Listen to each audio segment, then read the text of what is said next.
Govinda Tirumala Tirupati దేవస్థానము గోవులతో 1,00,000 గోవులతో Paul dairy చేపట్టి గోవిందుని సేవ చేయాలని భక్తులు కోరుతున్నాం.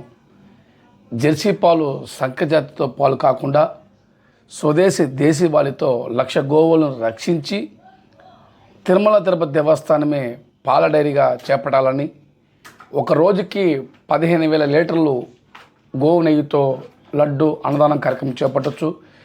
భక్తులు సమకూర్చిన డబ్బులతోనే మనము 1,00,000 గోవులతో సేవ, అద్భుతమైన సేవ చేయొచ్చు. లక్షలాది మంది సేవ చేయడానికి ముందుకొస్తున్నారు కనుక ఉచితంగా గోవులు ఇచ్చడానికి ముందుకొస్తున్నారు. దయచేసి తిరుమల తిరుపతి టీటీడీ దేవస్థానం 1,00,000 గోవులను రక్షించి 1,00,000 గోవులతో గో మాతతో పాల డైరీ ఉండాలని భక్తులు కోరుతున్నారు.